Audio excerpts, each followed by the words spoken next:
professora Vera Lúcia Fialho Capellini, conhecida como Verinha, ao final da sua gestão após 4 anos. Professora, na sua campanha, o lema era equilíbrio, gestão eficaz, humanizadora e participativa. O que a senhora tem a dizer desse slogan? Não há dúvida que esse slogan permeou as nossas ações ao longo dos 4 anos. Quando a gente fala de equilíbrio, mal sabia eu o quanto que ele seria importante, porque a gente vivenciou a pandemia, né? Então eu fui eleita em plena pandemia e o retorno teve que ter muito equilíbrio para compreender aqueles que queriam voltar, aqueles que não queriam voltar, e foi todo um processo muito humanizado. Então tem a ver também com o slogan da gestão, porque quando você perde pessoas, como nós perdemos a professora Ivete, servidor, pai de alunos, você precisa valorizar a questão do afeto, a questão humana.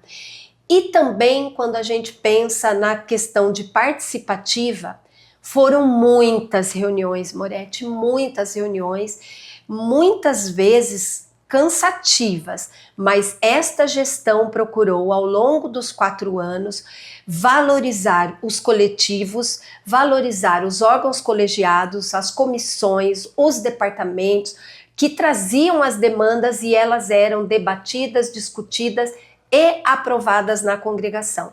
E a FC participou por demais. Então, se teve uma coisa que eu levo para a vida, é o quanto os docentes, servidores técnicos e discentes da FC disseram sim a essa gestão, participaram das suas ações. Como foi tratado o vínculo de relacionamento interativo entre o que a senhora praticamente acabou de dizer, estudantes, servidores técnicos administrativos e docentes na sua gestão? Olha, é incrível, porque eu fui muito bem recebida quando eu vim ser docente desta faculdade na Unesp. Eu fui recebida pelo professor Henrique aqui nesta sala. E quando a gente tem um tratamento de qualidade, diferenciado, você quer fazer igual. E eu me espelhei para tentar fazer. E eu quero te dizer que na nossa gestão, ainda que nós tivemos suicídio, tá? Então, assim, muita dor, porque a gente perdeu pessoas que não conseguiram mais ver uma saída. Então, mas por que eu considero que nesta gestão, esse tratamento das relações interpessoais foi levado muito a sério? Cada novo servidor, Moretti, que aqui chegou e tomou posse, foi valorizado de ser recebido aqui na sala e deu ter um diálogo com eles sobre os 4 Hs que permeiam minha gestão. Então eu falei da humanidade, da honestidade, da humildade e do humor, do quanto que é importante ter um bom humor nas relações. E com os estudantes, não houve um sequer que tentou falar com a diretora que não foi recebido nessa sala. Então, todos tiveram acesso a marcar, a vir aqui, a dialogar, a trazer os problemas. E atendido na medida do possível. Sempre. E atendido na medida do possível, porque a direção, ela tem o fator burocracia, ela tem o fator limitação do tempo e do espaço. Regimental. Porque algumas vezes, regimental, e algumas vezes eu não estava aqui, mas eu estava em São Paulo. Algumas vezes eu estava na prefeitura. Algumas vezes eu estava nas prefeituras, porque a Unesp, a FC, tem parcerias com várias prefeituras. Então, na medida do possível, por isso que é bom, né? A gestão não foi só da Verinha. A Verinha, enquanto diretora, conclui, mas esta gestão que contou com o Remo de vice, com os diretores de área, procurou atender sempre com um sorriso no rosto, com uma escuta atenta, os discentes, docentes e servidores. Perfeito.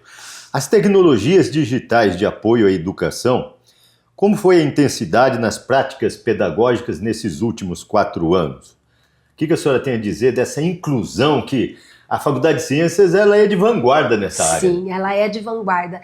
Tanto é que a nossa servidora do DTI, ela trabalhou muito junto com a reitoria e o sistema da Prograde, né, o Cisgrade, pela primeira vez na gestão, por uma iniciativa da nossa faculdade de cobrar que ele tinha que ser acessível, utilizando as tecnologias, ela tornou o Cisgrade acessível, incluindo tanto para pessoas com deficiência visual, para pessoas com surdez. Então, este é um exemplo. A gente também disse sim quando a reitoria quis investir no CRIAR, né, que é a sala que ela acabou de inaugurar aqui, que tem toda a plataforma para comunicação, para interação aqui no campus.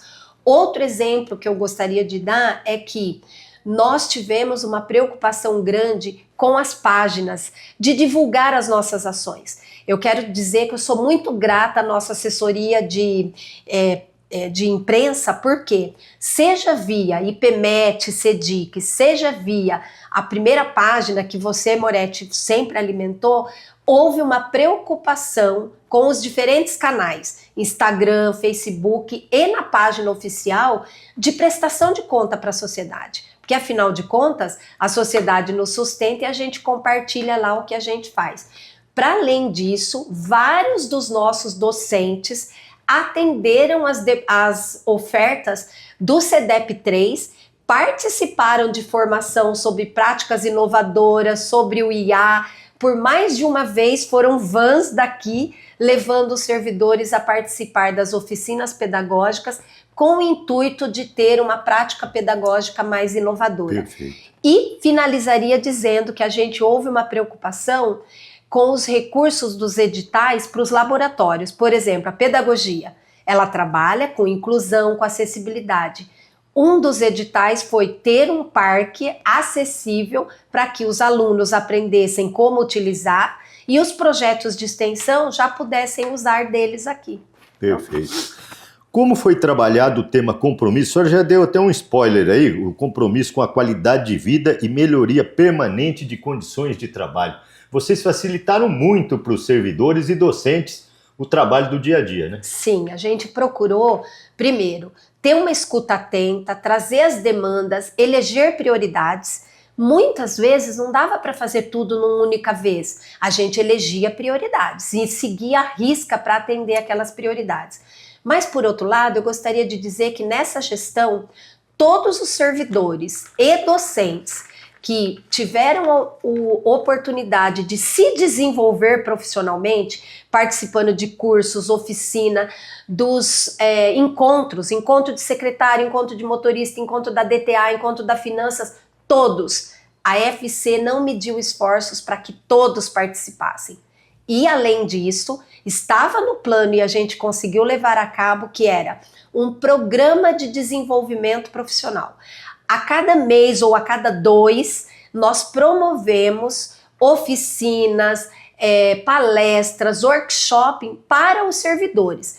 Na maioria das vezes, incluindo com convocação. Por quê? Porque se eu convoco, o servidor parava, né? Era um momento que ele saía daquilo que ele está fazendo todo dia e ele ia interagir com os outros colegas, ele ia ouvir sobre temas como assédio, sobre tecnologia, sobre bem viver. A gente trouxe até um mágico que pudesse fazer um espaço de prazer, de lazer, de vivência cultural, né? E as palestras, para que ele de fato se sentisse pertencente à Faculdade de Ciências da Unesp, mas não como mera obrigação, mas que ele encontrasse aqui um lugar que ele aprendia, que ele se desenvolvia, a questão cultural, né? Então a gestão primou por isso, de ter estas questões muito valorizadas.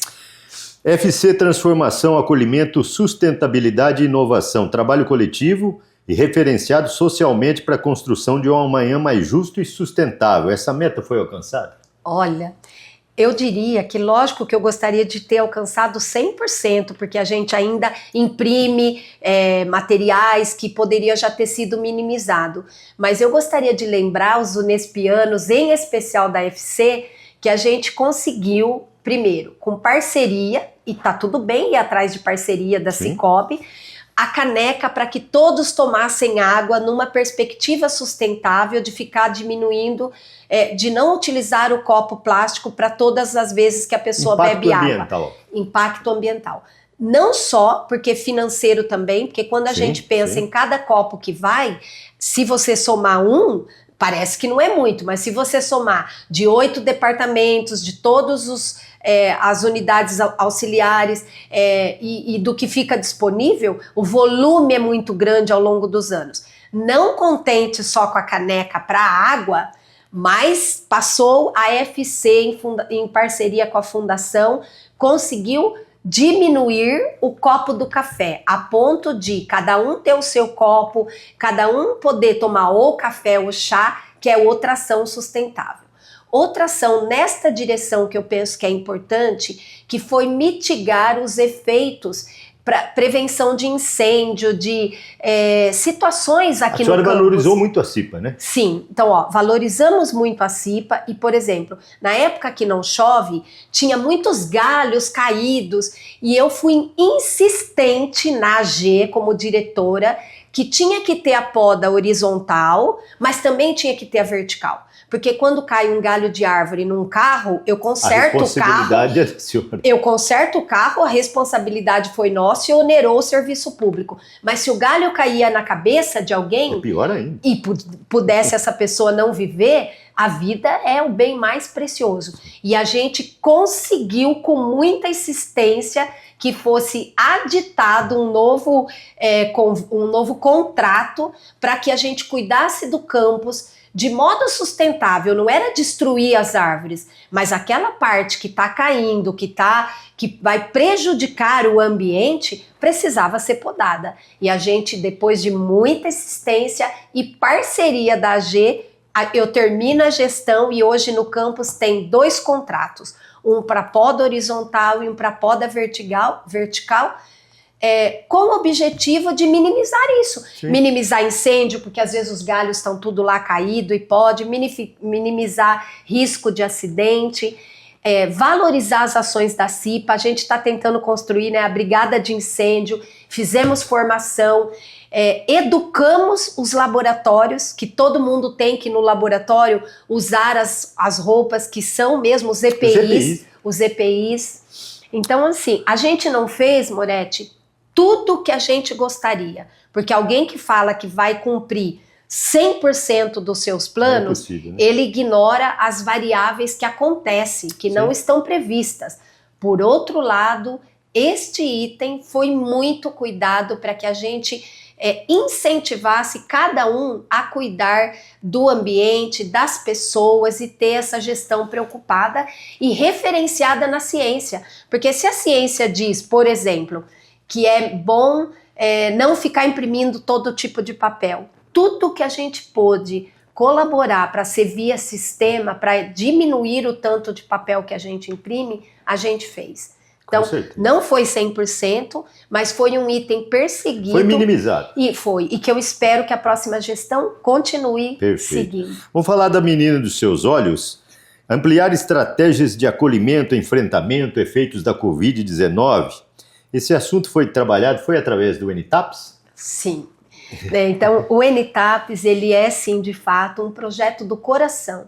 Ele nasceu antes da pandemia por conta de suicídio só para o campus. Porém, quando veio a pandemia e as pessoas afloraram demais a nossa situação de fragilidade, e aí muitos adoeceram, a saúde mental complicou, e o que aconteceu? Complicou não só para a FC, para toda a Unesp. E aí entra o NTAPS para o professor Pascoal, nosso reitor, e diz: o NTAPS tem competência para acolher os estudantes de toda a Unesp. O senhor esperava esse resultado? De todos os campos. Não, quando eu fiz junto com a Fernanda e com o Alfredo, a ideia era aqui. Quando ele se torna potente, que a gente viu o resultado e poder levar isso para toda a Unesp, é uma sensação, João, de dever cumprido, de dormir e saber que eu tive menino e menina que nos escreveu na sua tese, na sua dissertação. Só concluo esse trabalho porque eu tive a oportunidade de ser, no momento que eu estava no fundo do poço, atendido pelo NTAPS. A gente tem vários depoimentos em toda a Unesp. A gente atende alunos na modalidade online de todas as Unesps. E 10 delas, dos campos, além de atender online, a gente também atende presencial, porque o NTAPS tem recurso. E quantas vezes, por exemplo, o caso Carmen, que foi terrível, né, de feminicídio em Ilha Solteira, todo o acolhimento para os colegas, para a família, a parceria foi desenvolvido em parceria com o NTAPS. E presencial, levando nossos alunos e servidores para lá. É o seu orgulho. Meu orgulho. Franca fala que era uma antes do NTAPS e outra depois, porque o Serviço Social de Franca, os estudantes, que é o único curso da Unesp, Sim. o único, eles se envolveram em atividades para valorizar e desburocratizar, né, descomplicar a Unesp. E aplicaram a prática e também. aplicaram na prática de como todos os estudantes da permanência possam acessar esse serviço. Então, o Serviço Social da Unesp contribuindo com a COP para a permanência estudantil por meio do NTAPS. Perfeito, parabéns.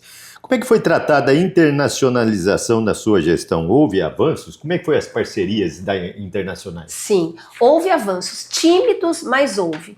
Eu gosto de dizer que nós temos docentes aqui na FC que nem todos precisam fazer todas as frentes. Mas, por exemplo, o edital que foi da Unesp, né, que teve aí o BRICS, que a gente trabalhou com as universidades de diversas partes do país, posso citar, por exemplo, a professora Lúcia Leite, o professor Paulo Noronha, a FC falou sim, participou, concorreu, então é uma forma de internacionalização. Outro exemplo que eu gostaria de dar é, quando nós tivemos possibilidades de interagir com outras universidades, como, por exemplo, Harvard, estive lá por 15 dias por conta da FAPESP. Outros docentes em outras universidades conseguiram recursos, seja da CAP, CNPq, seja da FAPESP, e levou a Unesp para os diferentes rincões, não só do Brasil, como do mundo. E nós recebemos aqui vários pesquisadores de diferentes partes do mundo. Cito, por exemplo, a professora Cristiane, que veio do México, ficou uma semana aqui. Cito, por exemplo, o professor Grandini, que recebeu recentemente agora uma professora da Itália, se eu não me engano. Então, ou seja, além de muitos alunos, né? Além de muitos alunos, o campus permeado por estudantes de diferentes partes. Professor Nardi, professor Nelson Pirola, até de sábado e domingo me ligavam, professora Verinha, tá chegando aluno no campus, tem como a senhora ajudar? Tem, desde pensar onde ele ia dormir naquela noite, do motorista ir buscar, a gente conseguiu fazer isso. Então, não foi tudo o que a gente queria, mas de fato a FC está presente no Brasil e fora do Brasil, inclusive nessa gestão. Um dos autores mais citado no mundo da Unesp é da nossa unidade, que é o professor João Papa. É do grupo dele, é o professor. Do grupo dele, é o professor Kelton, é o professor Kelton do grupo do João Papa. É o top 3, está em segundo lugar. 3, aqui, e é da nossa unidade. Perfeito. Permanência estudantil e inclusão, formação profissional independente da área de atuação. Como é que a senhora trabalhou a evasão nos cursos de graduação? Porque isso ocorre constantemente. Eu diria assim que várias ações foram realizadas, mas uma estratégia que eu acho que foi efetiva. Vários alunos que se identificaram com uma condição singular, seja com autismo, seja com dislexia, com TDAH, porque não estava bem de saúde mental, como eu presido a CEPAI, que é a Comissão Permanente de Acessibilidade e Inclusão, a gente viabilizou para esses estudantes um suporte de um outro colega, um monitor, ao longo do ano para que ele pudesse concluir o curso, permanecer com êxito. Para além disso, aqueles casos mais complexos que não tinham avaliação, a gente conseguiu estabelecer parceria, inclusive com a Sorri, aqui de Bauru, para fazer a avaliação. E estamos em andamento, não só a FC, mas com a reitoria, numa proposta de melhorar os cursos noturnos para diminuir a evasão. A FC também não se eximiu, respondeu aos questionários que vieram para fazer uma análise de como estamos no curso noturno. Um exemplo que eu considero importante, lá para aquela região do CPA, da química, da pedagogia, da matemática e da física, não havia uma cantina. que nós pedimos para apoiar esses estudantes que nem sempre vão para o RU noturno? Além de oferecer refeição no noturno também. Sim. Nós, em parceria com a SANS, temos aquele quiosque que estava todo... Ele foi construído, mas como ele não tinha uma boa fundação, ele estragou, afundou.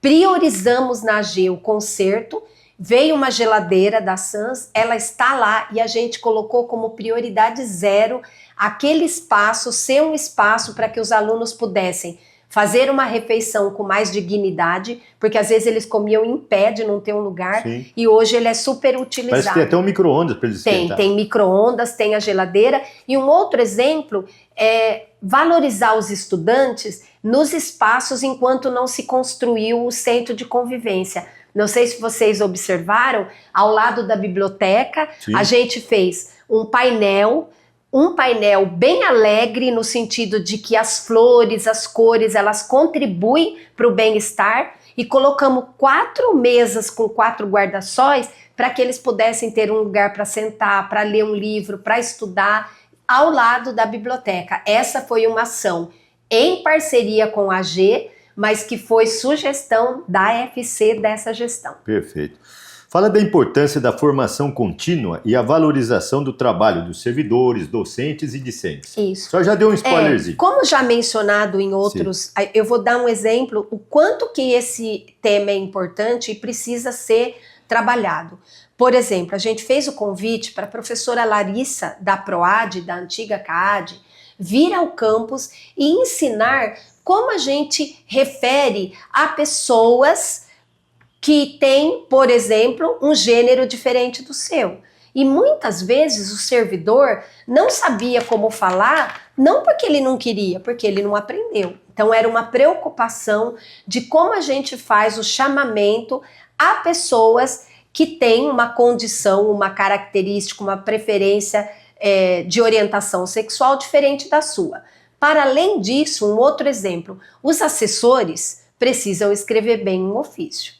E você sabe, né, João Moretti, que infelizmente a questão da língua portuguesa no nosso país... Ela é complexa. E os estudantes que têm passado pela escola pública, que não têm valorização, os docentes muitas vezes dão um monte de aula, não tem valorização salarial, chega aqui na universidade. E muitas vezes escrevendo sem as regras da convenção gramatical. O que nós priorizamos? A pedido dos próprios assessores, convidamos um linguista de Araraquara, especialista na língua, para fazer orientação para os nossos servidores sobre como redigir melhor um ofício, um e-mail, sobre regras de literatura mesmo. Um outro exemplo disso, a gente tem um curso do NTAPS, que é letramento científico, que tem essa preocupação. Você acredita que os servidores pediram para fazer e a gente montou uma turma também para os servidores? Porque eles também têm o direito de aprender a se letrar e de escrever. Então, perfeito, foi valorizado a formação dos servidores, seja do CIPeiro a participar de eventos da CIPA, seja da turma do materiais, com a mudança da lei, muitas regras foram alteradas para comprar, para fazer um convênio, para licitar.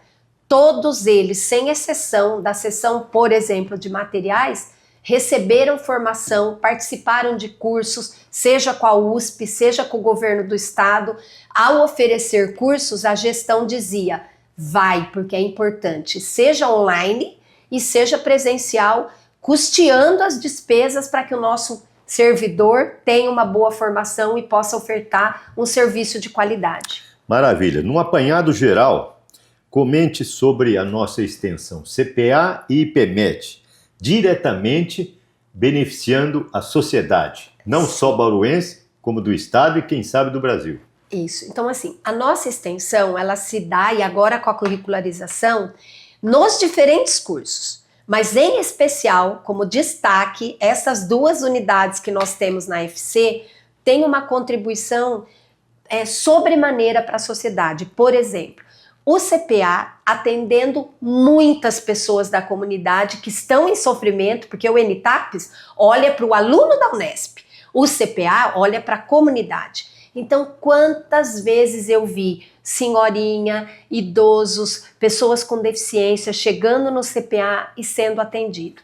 Por outro lado, a grande novidade, é um spoiler, já está no âmbito do Estado, já tramitou no âmbito do município, a nossa parceria do CPA com o SUS, porque o SUS é uma política pública de inclusão para todas as pessoas. Então, para oferecer no CPA, tanto para pessoas idosas que precisam ter qualidade de vida e ser atendido lá pelo SUS, o convênio está tramitando e esperamos contar com o apoio do professor Pascoal, que agora ele está lá presidindo a FAMESP, e para atender alunos com autismo.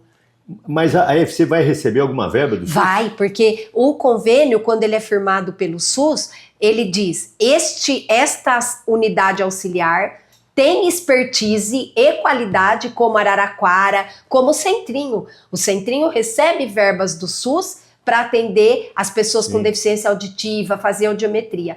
O CPA, com a reforma dele, ele não tinha condições, ele não era adequado. Com a reforma dele, a gente adequou salas de acordo com o que a saúde precisa. Se eu tiver que fazer uma coleta de sangue, a sala está toda adequada em parceria com o STS, que nos ajudou a orientar como tinha que ser. Então, houve a reforma, houve a ampliação, houve o projeto escrito que já está tramitando para a gente abrir as portas mais ainda para a comunidade via SUS, convênio, recebendo recurso. E o IPMET, que eu diria que assim como o NTAPS é a menina dos olhos, o IPMET é meu compromisso social para que ele jamais fechasse, para que ele se fortalecesse. Qual foi a meta dessa ação? Estabelecer proximidade com o governo do estado, com a defesa civil, com a própria prefeitura, para defender que o IPMET é um bem público, que ele não pode deixar de existir, que ele presta um serviço de altíssima qualidade, mas que ele precisaria de suporte, que é os radares, que já estão obsoletos, porque já tem mais de 40 anos.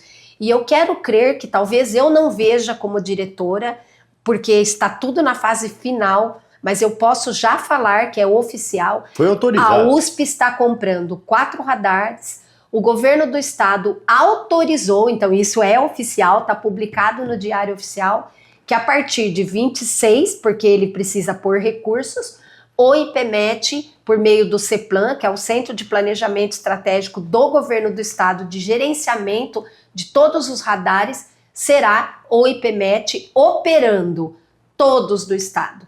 Hoje ele já opera o da Unicamp, opera o do IEMAR, que está lá em Ilhabela e é parceria, opera o de Prudente ou de Bauru, com a equipe que a gente tem.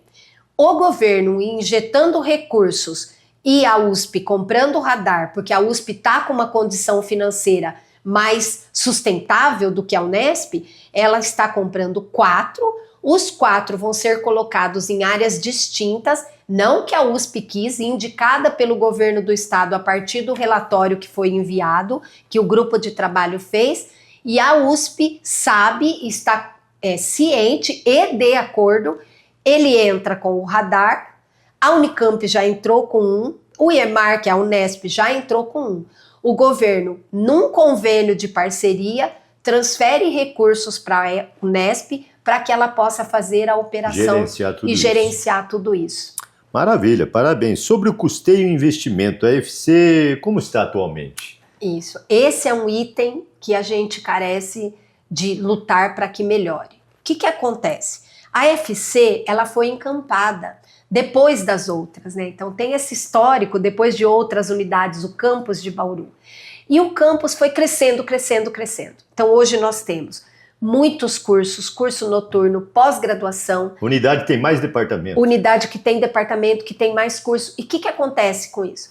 A gente não conseguiu no campus um custeio equilibrado ao aumento que a gente teve. Então, por exemplo, quando a gente tem um número de aluno grande, quando a gente tem um monte de laboratórios conquistados com projetos de pesquisa, quando você tem pós-graduação e recebe no campus toda essa imensidão de pessoas, o custeio precisa prever para sustentar tudo isso. É ar-condicionado, é material de limpeza, é água, luz, é infraestrutura, é uma tomada que quebra, é algo que você tem que consertar.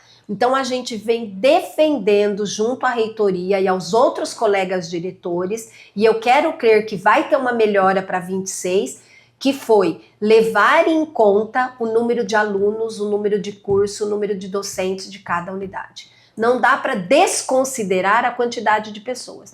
Olhar para a quantidade de terras, o espaço, as salas, ok. Mas se eu tenho uma sala e tem 2 usando e eu tenho uma outra unidade que tem 300 usando, o custeio não pode ser igual. Aliás, a FC é a que mais forma profissionais. Sim, é a que mais forma. Então, nós precisamos de um plus no nosso custeio. A luta é grande, já melhorou um pouquinho, mas eu quero crer que a gestão que se inicia vai continuar essa luta para que o custeio da unidade tenha, de fato, o que ela merece no sentido de poder usar os recursos do custeio com atividades, tanto meio quanto fim. Por exemplo, viagem didática. É fundamental para os estudantes.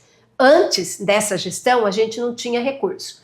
Tiramos recurso do custeio para viagem didática, para apoiar os estudantes a irem nas diferentes visitas técnicas, sim, até didática e até congresso. O que acontece? Precisa de van, precisa de combustível, o ônibus quebra, se o ônibus nosso está ocupado, precisa terceirizar um ônibus, isso tudo é recurso do custeio. Então, há que melhorar, já foi pior, mas há que melhorar o custeio da Faculdade de Ciências. Investimento, professor Pascoal e agora a professora Maísa, tem atendido ou tem deixado portas abertas para o investimento na unidade? Sim, a unidade, para você ter ideia, a gente já conseguiu, muito acima do que outras unidades, recursos nessa gestão, porque os editais que nós ganhamos, eles foram subplanejados. O que significa isso, subplanejados? Por exemplo, uma obra que estava estimado ficar em 1 milhão, ficou em 2,5. E assim por diante, como por exemplo a cobertura da quadra, da praça de esporte, a reforma do CPA. Esse prédio, por exemplo, ele não era acessível.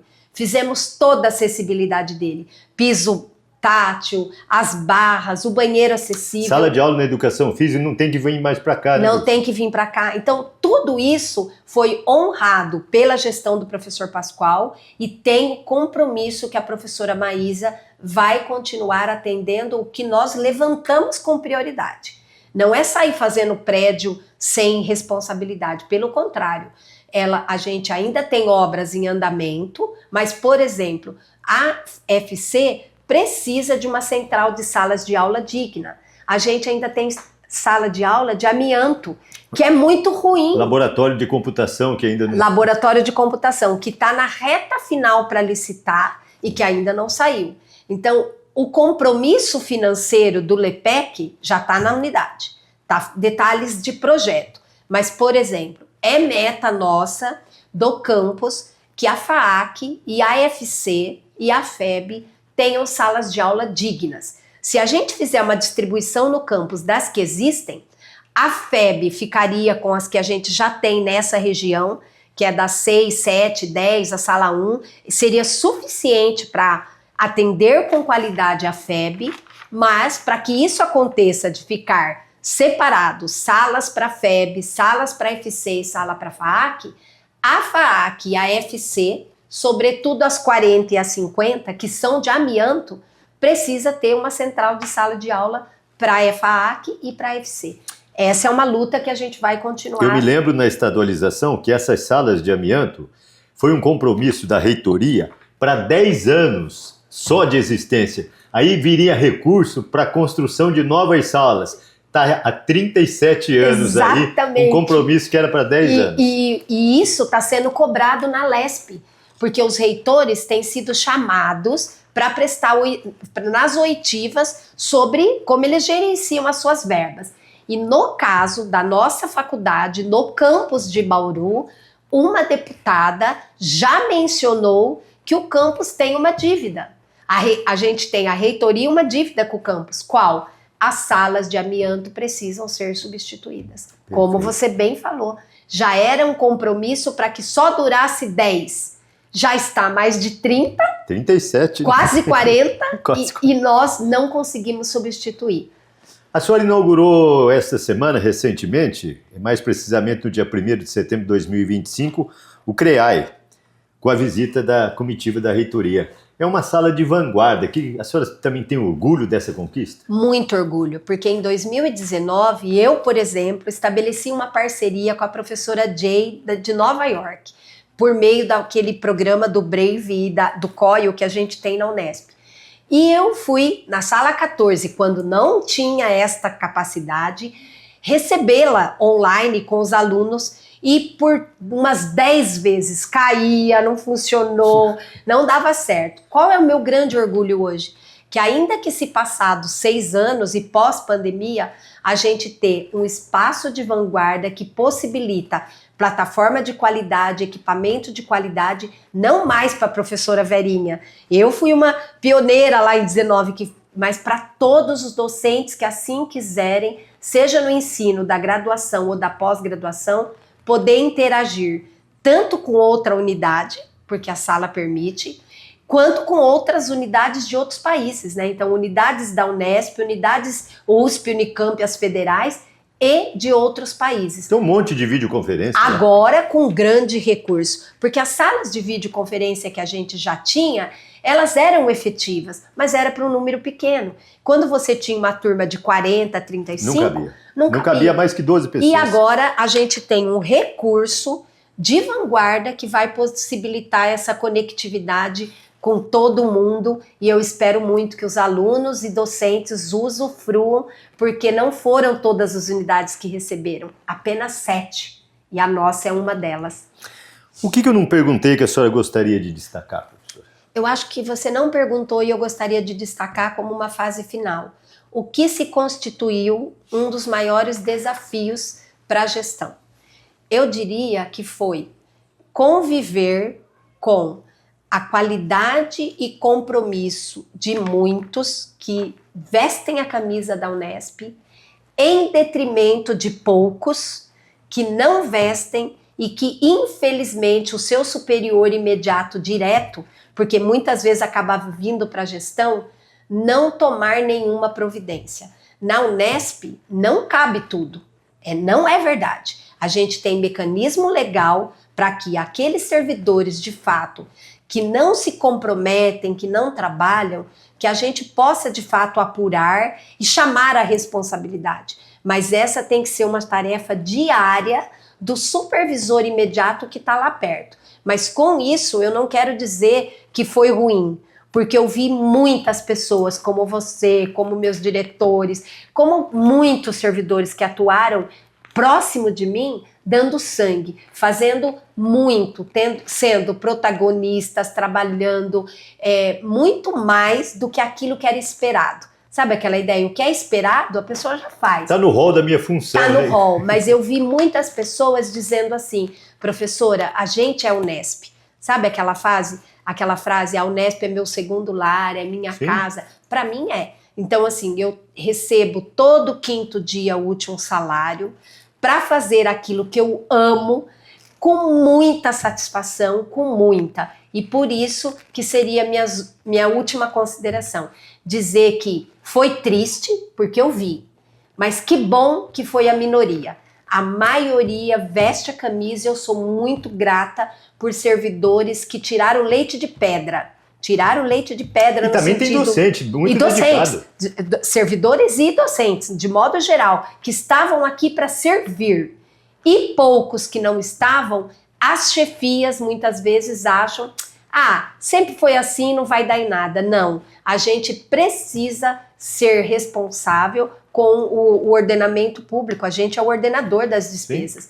E não é a velhinha que está na direção que tem que Nós não somos donos da Unesp. Não. A Unesp é da sociedade. Da sociedade. E por conta disso, aquele que está lá direto em cada departamento, cada seção, precisa acompanhar. Porque eu tô aqui, eu não dou conta de acompanhar tudo o tempo todo. Mas por diversas vezes eu vi poucas omissões do servidor, mas mais ainda o que me entristecia era a omissão do chefe imediato, porque ele pode tomar providências. Mas eu reforço, é a minoria. A maioria... Ainda bem. Não, né? Isso que eu ia falar. A gente é uma universidade pública de qualidade em busca de uma educação inclusiva, de respeito à pluralidade, e que muitos dos seus servidores, docentes e professores, e os alunos inclusive, vestem a camisa da Unesp. E aí tem que olhar esse lado e não só aquele pouquinho que não faz por merecer. Aquele pouquinho que não faz por merecer, a gente continua insistindo para eles mudarem de conduta. Então dá um spoiler legal agora. Qual é o seu futuro depois de deixar a direção? Porque existe aquele trauma, né? Ficou 4 anos dirigindo, depois do dia 21, acabou. Isso.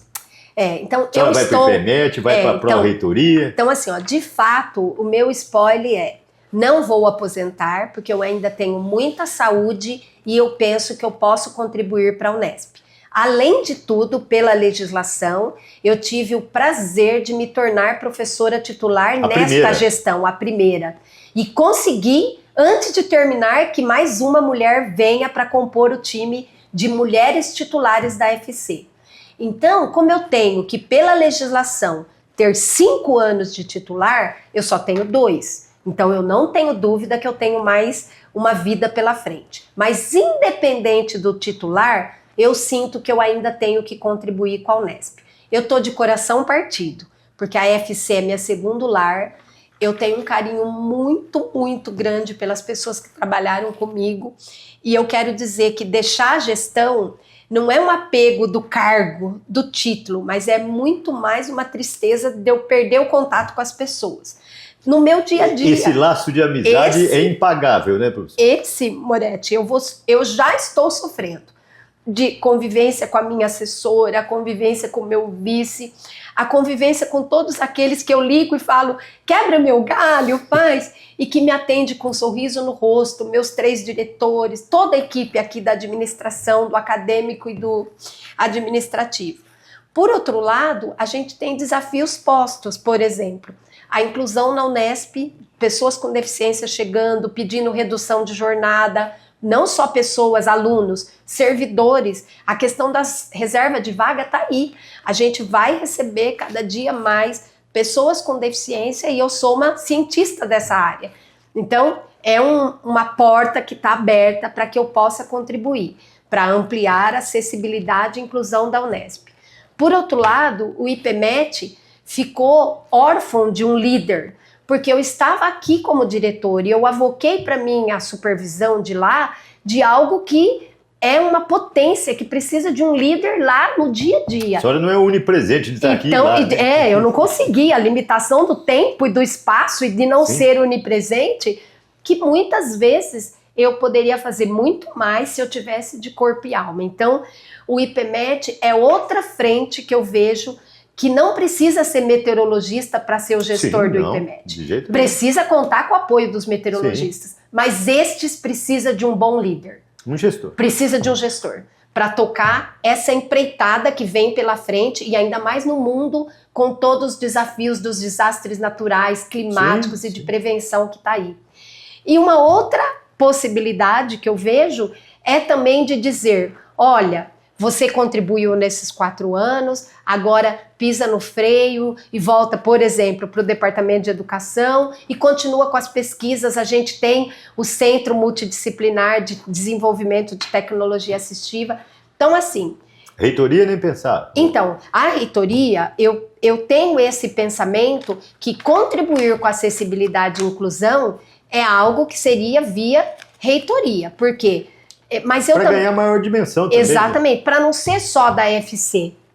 Por outro lado, eu penso que se for nesse caminho, não tem que ser também só gabinete. Porque eu acho que um bom gestor nessa área precisaria estar nas unidades. As unidades precisam ser ouvidas, escutadas, que a gente conheça as demandas dela. E não é ficando só no gabinete da reitoria. Seria vinculado à reitoria, mas muito presente nas unidades. Eu sou da educação, né? Eu sou professora. Por exemplo, os coordenadores de curso, por mais que o CEDEP 3 tenha uma propositura de formação dos coordenadores e dos docentes para trabalhar com a inclusão, o CEDEP 3, ele não tem um time grande que dá conta. Porém, quando a gente tem uma professora da área que pode se deslocar para cada unidade para fazer orientação sobre isso, eu vejo que seria uma grande contribuição para a Unesp. Os coordenadores, muitos estão perdidos, com muita dificuldade. Então, assim, eu quero crer que tanto a reitoria quanto as unidades sabem que eu estou disponível para contribuir. Seja via FC, seja via IPMET, seja via reitoria. Eu pedi iluminação divina, porque eu sou cristã, sim, e pedi para ter 15 dias de férias merecida desse ano que eu não tive, no término da gestão, para conseguir clarear melhor as ideias. Não falta oportunidade para eu contribuir. E não falta da minha vontade em contribuir. E por outro lado também eu aprendi que eu não tinha ideia de ser diretora e vice. Foi o convite do professor Jair lá atrás. Nunca estava no meu plano, meu projeto de vida não tinha. Coordenação de curso sim, porque eu sou muito do pedagógico. Mas assumir uma vice e uma direção não era projeto de vida. Eu aceitei o desafio pela Unesp, pelo Jair. Ao término da gestão do Jair, eu aceitei porque aquilo que eu aprendi como vice, eu não podia deixar de dar continuidade como diretora se a minha comunidade quisesse. E hoje, eu não tenho dúvida que onde quer que eu esteja, eu vou ter um compromisso político, ético, competente de contribuir para a Unesp. A mensagem final. Eu diria que onde tem vida, tem jeito. Por que essa mensagem final? A minha sala é muito modesta, muito simples e tá aqui, ó. A doutora Karina, ela disse, se tem vida, tem jeito.